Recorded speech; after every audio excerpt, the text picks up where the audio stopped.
A country with widespread corruption, Nigeria and Afghanistan, possibly the two most corrupt countries. scammers.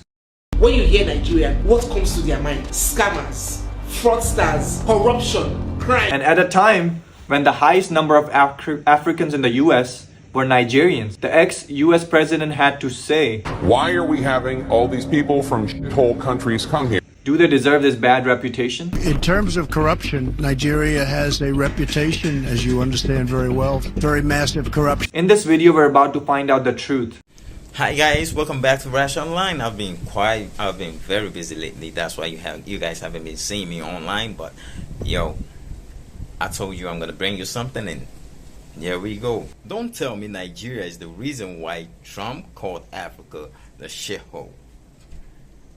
I don't want to believe that, because with what's going on in Nigeria, why are we having all these people from shithole countries come here? So today I'm on the streets while Lagosians and Nigerians, what they think. If they think Nigeria on its own, it's a messed up country, or they think otherwise. Recently, Trump said African countries are shithole countries. Do you believe that African countries are shithole countries? I don't know about other countries though, but Nigeria is definitely crappy. Nigeria is crappy? Yeah. Really? Yeah. Why? I don't know, everything is fucked up here. The government, the people, everything is anyhow. Even the people? Yes, even the people. We the people, I be those other people. I don't know, everybody has problem in this country. What kind of problem? I don't know, everybody has brain touch. Like, I don't know, everybody's just crazy. Looking at the current situation of things, we are actually a shithole. Let me be sincere. Africa is actually a shithole because you look at what is going on in the country, most especially Nigeria, there's nothing to write home about. Everyone, including you yourself, everyone is to be blamed. We are part of the system. So if the system is not working, everyone is to be blamed. You are the one, we all voted the present administration, so we are all part of it. the hunger in Nigeria is unprecedented. The hunger in Nigeria is unprecedented. Just take a look.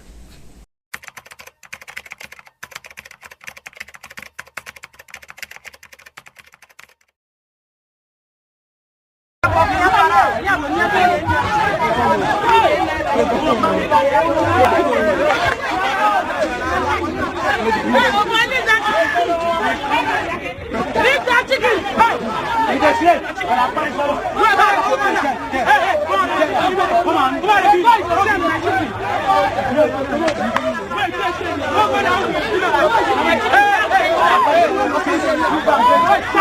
My own life is better. You get close. How would you get a chicken?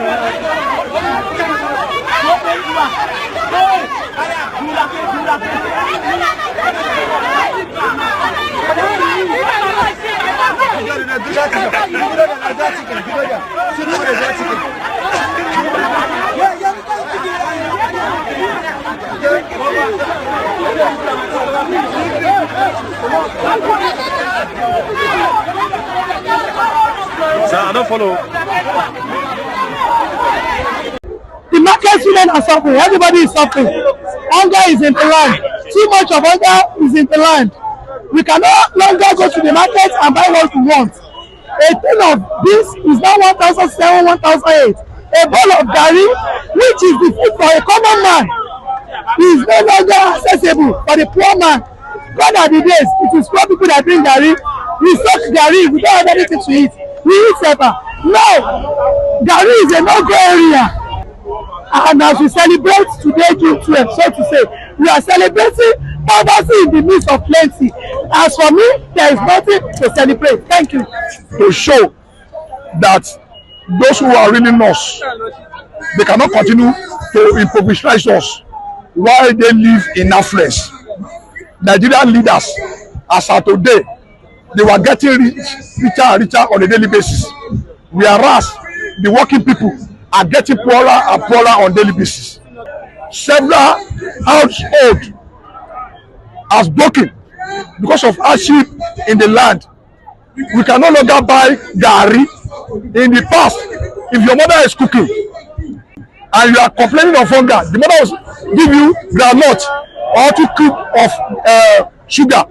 Go and take garri. But today, if a child there go and take garri when the mother is cooking, the child will be beaten.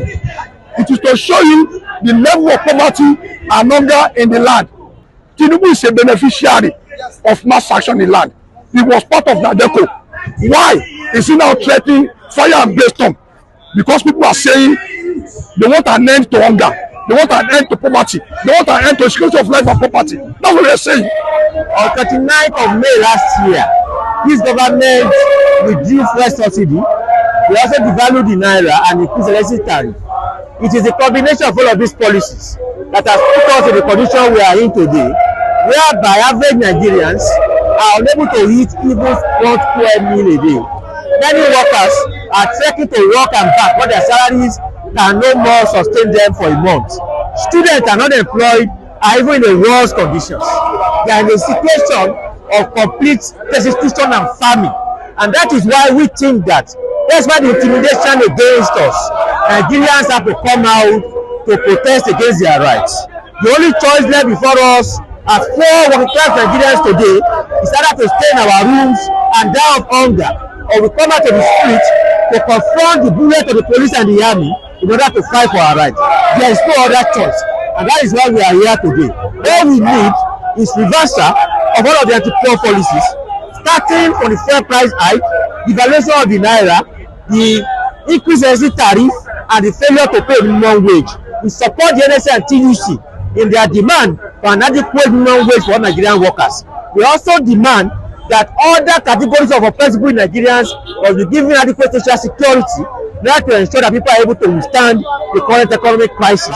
As is explained in the land, there's hunger, there's depression, and there's a lot of injustice and police brutality on the people. And we cannot claim to be in a democracy. Democracy where the people, where it's the government by the people for the people, where the people are not the ones getting the benefit of the government, and it's the elite that are enjoying. The people are suffering, they cannot buy rice, they cannot buy garri, the people are resisting police brutality. Insecurity is at its peak. People are being arrested, people are being killed on the road, people cannot get to their villages, there's still crisis in the east, the government not doing anything about it, soldiers are hunting people. How far are we going to continue like this? And that's why we are here. We as young people are tired of jackpine. We are tired of queuing in embassies. We want to live in Nigeria. We want Nigeria to progress. We want this country to be successful.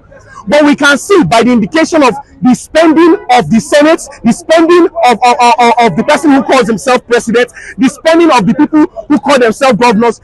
A governor in Lagos here bought a 400 million naira car for a chief of staff. When we have children that cannot go to school, we have children, out of school children, children that don't have houses. We have even up to the police, the military, underpaid. A certain soldier said that he could not afford the money he was being paid. He could not afford, to go and see his family, and they locked him up. But we have politicians who continue to spend billions and billions and billions on themselves. What we are saying is that we, as patriotic Nigerians, young Nigerians that we are not going to accept it. They have wasted our grandparents' time. They wasted our parents' time. Now they are wasting our time. If care is not taken, they will waste our children's time. So we want, the price of things to come down. It's unbelievable, the price of food. You cannot believe, nobody in Nigeria today can tell you that he can afford a 3 square meal. It's tiring, and we are not going to take it. If the president cannot do the job, you resign. It's as simple as that. It happens everywhere in the world. The people who voted you there, they are all suffering. All Nigerians are suffering. All Nigerians are suffering. And they are there buying SUVs, passing unnecessary bills in the Senate. And you say we should not come out and air our opinion. Today being the Democracy Day, we are all out here to tell the whole world, to tell the government of Nigeria that Nigerians are suffering. And we are also using this opportunity to tell the police, release Comrade Sonyaolu Juwon. He was arrested last night. We can call it a kidnap because we have not heard from him since last night. Some of us who have been on the trenches for over 2 decades, that took the risks. This is not the kind of democracy we all envisage for. It's high time we sit down. A moment like this is a moment of sober reflections. where we sit down to think and also find a way out.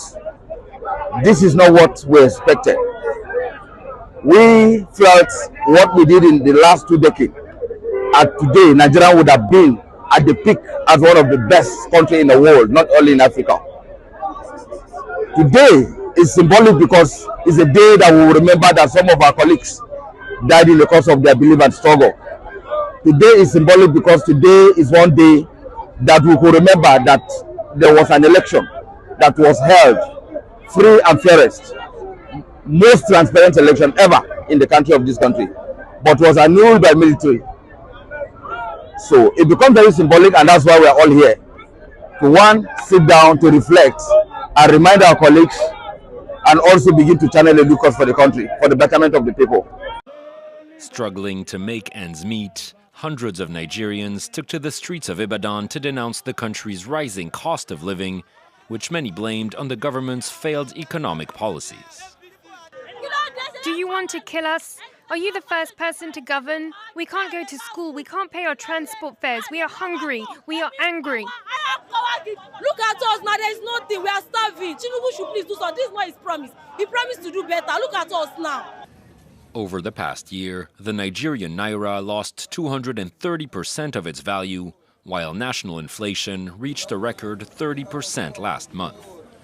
This means the prices of basic goods such as rice and fuel have more than tripled, while products like meat and eggs are now considered a luxury. Many Nigerians have directed their anger at the government and are blaming President Bola Tinubu for failing to deliver on his campaign pledges. It seems like the government hasn't been able to get a handle of it, and it has been increasing, and it keeps increasing right now. It's gone up since January as well, 2024, up until this month, and we're asking, when is it going to stop? Following his election last year, Bola Tinubu undertook a series of liberal reforms meant to open up the economy and attract investors. But the unpopular measures, which included scrapping gas and fuel subsidies, have so far not yielded the expected results. Thank you, and see you in the next one.